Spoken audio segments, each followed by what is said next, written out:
the Secretary for the War Veterans League, an organ of the party ZANU-PF, which was created solely to allow those who confronted the enemy for independence. They used the guns.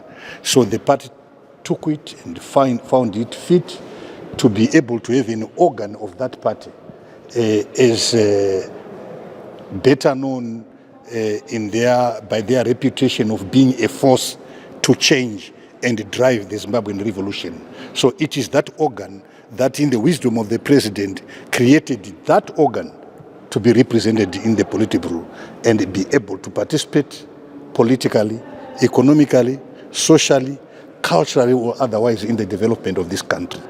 So today we are gathered here. This is our fourth National Executive meeting, and we are excited that we are meeting shortly after our commander, let me refer to the president as our commander of the liberation struggle, assumed the regional top post as SADC chairman. We are excited. This is an experience that he earlier on found when he commanded the liberation struggle, that we united as a force to liberate Southern Africa. And so we were united, we were together in the trenches with all those forces that liberated Southern Africa to overthrow the capitalist regimes that were in power.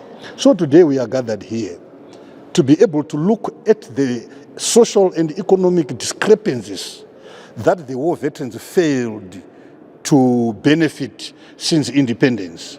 And a national executive actually looks at those things over a period of, say, 4 months, 5 months, 6 months.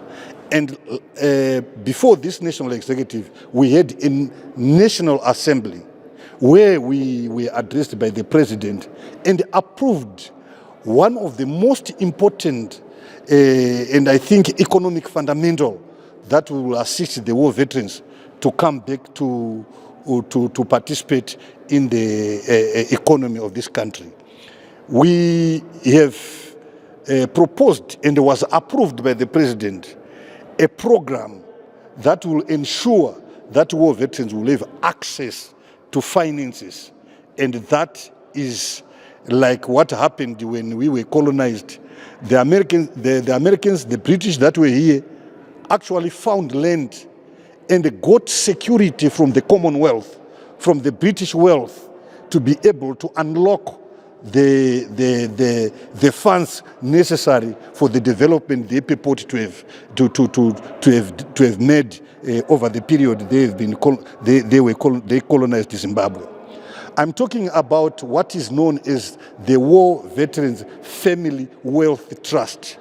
That trust is going to accumulate value. That value is upon which all war veterans as individuals will be able to embark or suggest or put in place an income generating project for themselves.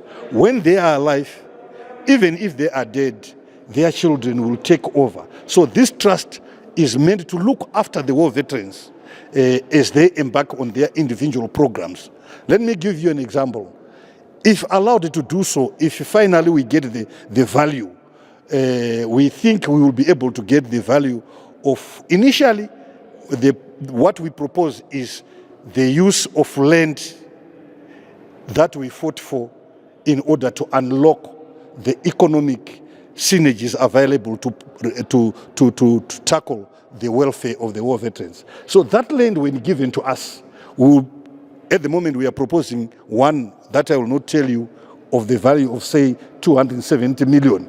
Once that has happened, it means with the 60,000 families, 70,000 families of the war veterans, the total figure in 1980, will be able to unlock to an average of about $600, $800, $900,000 for their projects. In other words, the War Veterans League will have managed to turn the fighters into entrepreneurs, and will be able to contribute to the national GDP. So we are going to promote that. We also have a program, a ball program, where war veterans are going to have a ball drilled for them, and will be able to produce for the markets. Horticultural projects, these are now low-hanging projects for the war veterans. We have gone further to position the war veterans to be able to help the partisan PF in its restructuring program, because we are starting from the cell, and the war veterans will be assisting in having those cells put in place. And this is what we are going to do, and we are going to deliberate on as we sit today.